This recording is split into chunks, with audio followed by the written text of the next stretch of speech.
अस्सलाम वालेकुम दोस्तों इस किस्त के आगाज़ में ही शहज़ादा नुमान हलीमा के कमरे में इसकी तीमारदारी करने के बाद वापस जा रहे होते हैं।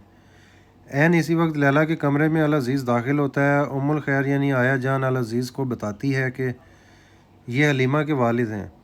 अल अज़ीज़ शहज़ादा नुमान से कहता है कि मुझे ये बिल्कुल भी अच्छा नहीं लगता कि आप रोज़ाना हलीमा को देखने के लिए महल आएँ, इसलिए बेहतर यही है कि आप महल में ही क़याम करें। दोस्तों उधर आसमा नासिर को बताती है कि ज़ख्मी लड़की हलीमा अल अज़ीज़ के दिलो दिमाग पर सवार हो चुकी है और अब अल अज़ीज़ इस लड़की को देखने के बहाने मिलने आता है, लैला से मिलने आता है। दोस्तों नासिर आसमा को कहता है कि ठीक है, इस लड़की के बारे में पता लगाओ कि वो कौन है, और कहता है कि अब हमें उन तमाम गवाहों का काम तमाम करना होगा जिन्होंने शहाबुद्दीन के ख़िलाफ़ गवाही दी थी। तो आसमा कहती है ठीक है, मैं ये काम कर लूँगी। दोस्तों अर्तुगरुल शहाबुद्दीन से कहता है कि आप पर लगाए गए इल्ज़ामात को साफ़ करने के लिए हमें इन तमाम गवाहान को ढूंढना होगा जिन्होंने आपके ख़िलाफ़ गवाही दी थी। और यकूत से कहता है कि यकूत मेरे महल के अंदर जाने के इंतज़ाम करो। तो यकूत कहता है भाईजान ये बहुत ही मुश्किल काम है, और वैसे भी आपको पता है कि महल के अंदर जाना मौत के मुंह में जाने के बराबर। दोस्तों सलीबी किले में पादरियों का ग्रुप पहुंच चुका होता है जिसमें आरफिन भी शामिल है, और आरफिन मौका देकर ज़िंदान की तरफ जाता है। ज़िंदान के रास्ते पर आरफिन शहर को देखता है, लेकिन शहर के इज़्ज़त दौरा होने की वजह से आरफिन शहर से कोई बात नहीं करता। लेकिन उस्तारो पेथरोच को भी शक हो जाता है, वो इसके पीछे ज़िंदान की तरफ जाता है। दोस्तों आरफिन ज़िंदान में नूरगुल की पतलून में एक खंजर छुपा देता है।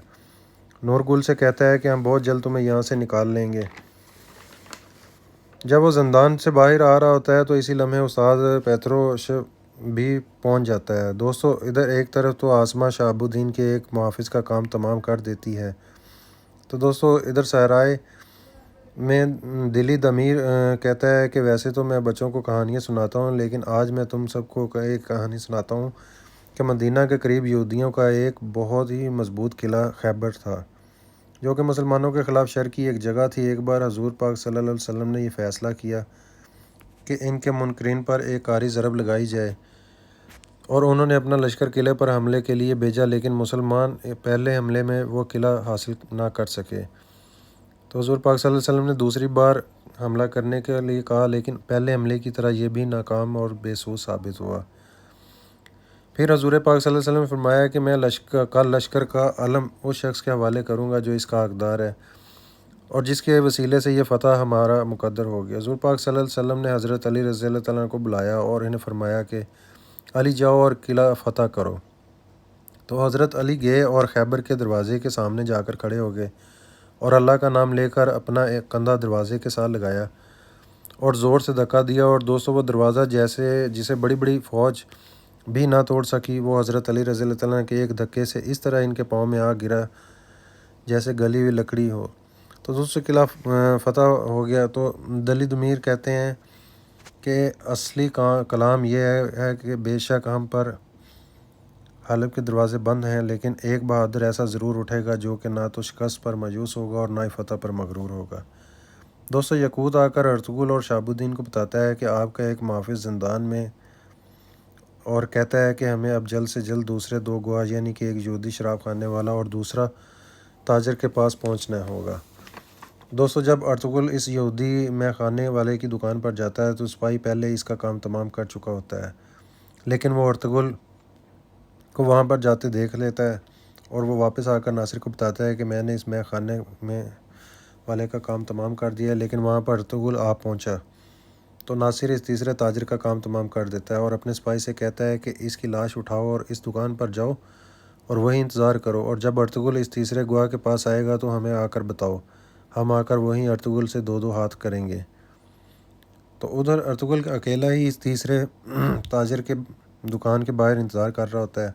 अर्तुगरुल नहीं जानता कि नासिर इसके लिए गाल लगा लिया है।